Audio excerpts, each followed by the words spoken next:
Hello నమస్తే, నేను Valli. Welcome to my YouTube channel Devaravalli creations. నిన్న మనకి చెప్పిన పోర్సిలిన్ ఫ్లవర్స్ చెప్పాను కదండి, అందులోకి కావాల్సినటువంటి పోర్సిలిన్ ఏ విధంగా తయారు చేయాలి అనేది ఇప్పుడు చూద్దాం. దానికి కావాల్సినటువంటి ఇంగ్రీడియంట్స్ అన్నీ కూడా మీకు చూపిస్తాను, ఒకసారి చూడండి. ఇది కార్న్ ఫ్లోర్ అండి, next Fevicol, Johnson baby oil, లేదంటే జాన్సన్ బేబీ ఆయిల్ లేకపోతే మన దగ్గర ఇంట్లో ఉన్న కొబ్బరి నూనె కానీ వెజిటబుల్ ఆయిల్ కానీ ఏ ఆయిల్ అయినా సరే యూజ్ చేయొచ్చు. నెక్స్ట్ కొంచెం గ్లిజరిన్ లేకపోయినట్టయితే వాజలిన్ కానీ ఇంకా ఏమన్నా మాయిశ్చరైజర్ క్రీమ్స్ కూడా ఉంటాయి కదా, అవి కూడా యూజ్ చేసుకోవచ్చు. నెక్స్ట్ వెనిగర్ అండి.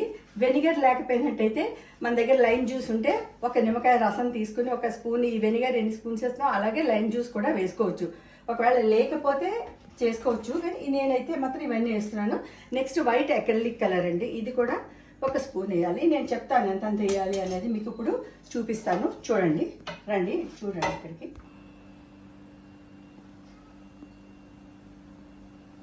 ఓకే అండి, ఇంగ్రీడియంట్స్ అండి. 1 కప్పు కార్న్ స్టార్చ్ వేయాలండి. తర్వాత దీనికి కంపల్సరిగా మనకి నాన్ స్టిక్ ప్యాన్ ఉండాలి. తర్వాత ఇలాగ చెక్క గరిటె తీసుకోవాలి. ఇందులో 1 కప్పు కార్న్ స్టార్చ్ వేసుకోవాలండి. 1 కప్ కార్న్ స్టార్చ్ తర్వాత నెక్స్ట్ 1 కప్పు ఫెవికాల్ చూపించాను కదా ఫస్ట్లో, ఫెవికాల్ వేయాలండి. ఇందులో 1 కప్కి 1 కప్పు.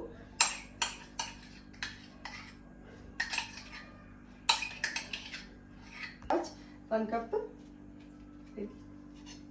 ఫెవికాల్ వేసాం కదండి. ఒక 2 స్పూన్స్ 1 కప్కి ఒక టేబుల్ స్పూన్తో ఒక 2 స్పూన్స్ గ్లిజరిన్ అండి. ఒక table spoons 2 table spoons vegetable oil, నేను జాన్సన్ బేబీ ఆయిల్ వాడుతున్నాను. మీరు vegetable oil, any vegetable oil, coconut oil వాడచ్చు. నెక్స్ట్ వెనిగర్ అండి, వెనిగర్ ఆర్ లైమ్ జ్యూస్ వాడచ్చు. ఇది 2 స్పూన్స్ వెనిగర్ వేసాను. నెక్స్ట్ 1 స్పూన్ అక్రిలిక్ పెయింట్ అండి. 1 స్పూన్ అక్రిలిక్ పెయింట్ వేసుకుంటే ఏంటంటే కలర్స్ కలిపినప్పుడు పోర్సిలిన్ ట్రాన్స్పరెంట్గా రాకుండా మనకి క్లియర్గా వస్తుంది. కలర్స్ వేసినప్పుడు కరెక్ట్ కలర్ మనకి వస్తుంది దీంతో అయితే. తర్వాత ఇవన్నీ వేసిన తర్వాత ఇవన్నీ కూడా మీకు ఉండలు లేకుండా ముందు సాఫ్ట్గా ముందు కలుపుకోవాలండి. ఇవన్నీ మొత్తం అంతా కూడా ఒక్క ఉండ కూడా లేకుండా సాఫ్ట్గా మొత్తం అంతా కూడా ఒక పేస్ట్ లాగా వచ్చేటట్టు కలుపుకుంటే సరిపోతుంది. అప్పుడు మనం పొయ్యి మీద పెట్టచ్చు. ప్రస్తుతానికి మాత్రం ముందు ఇలా మిక్స్ చేసుకోవాలి సాఫ్ట్గా వచ్చేలాగా. ఆపేమో ఇలాగ ఉండలు లేకుండా చేసుకున్న తర్వాత దీన్ని మనం పొయ్యి మీద పెట్టుకుని ఇలాగా తక్కువ సిమ్లో పెట్టాలండి. సిమ్లో పెట్టి మనం ఇలాగా కలుపుకుంటూ ఉంటే అది దగ్గరగా చిక్కబడుతుంది. మనకి ఒక 5-10 మినిట్స్లో అయిపోతుంది. ఇది చూడండి దగ్గరగా అవుతుంది.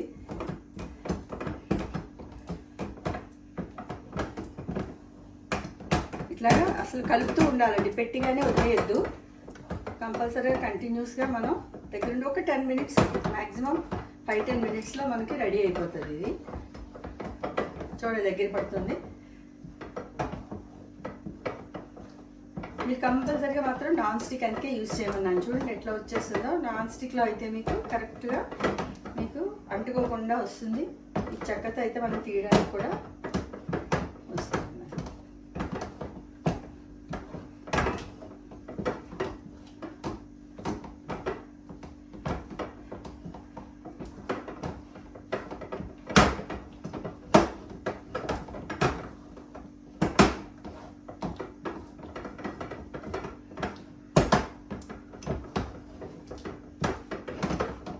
ముద్ద అవుతుంది.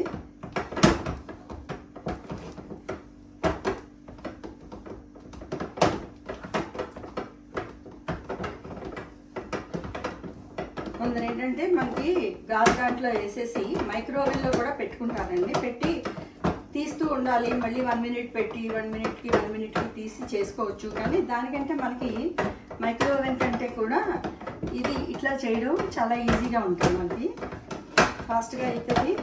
తర్వాత కరెక్ట్గా మనకి తెలుస్తుంది ఏది ఎంత వచ్చింది ఏంటి అనేది కూడా మనకి తెలుస్తుంది.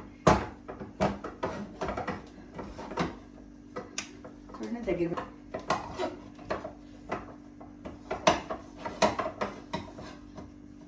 దగ్గరగా అవుతుంది చూడండి.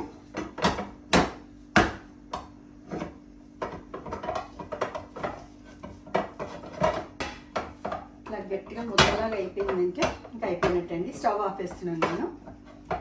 దీన్ని మనం వెంటనే స్టవ్ ఆపేసి దీన్ని ఇక్కడికి తీసుకొని ఇక్కడ ఒక పాలిథిన్ పేపర్ వేసుకుని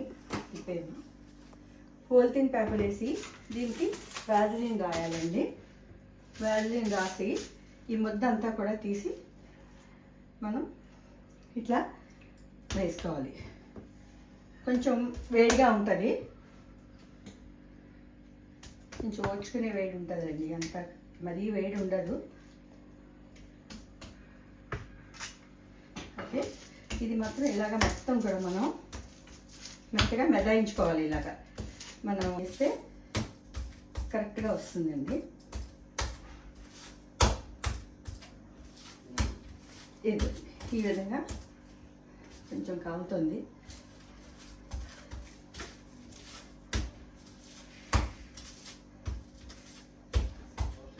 ఇలా వేడిగా మెత్తగా అయిపోయిన తర్వాత ఇట్లా వేడిగా గడాయించుకుని ఇది సాఫ్ట్గా వచ్చేస్తుంది మనకి. సాఫ్ట్గా వచ్చిన తర్వాత దీన్ని ఈ విధంగా సాఫ్ట్గా తయారైపోతుందండి. ఇది పోర్సిలిన్ ఇలా వస్తుంది. మనం చేసే ఐటమ్స్ అన్నీ చేసుకోవడానికి పోర్సిలిన్, కోల్డ్ పోర్సిలిన్ రెడీ.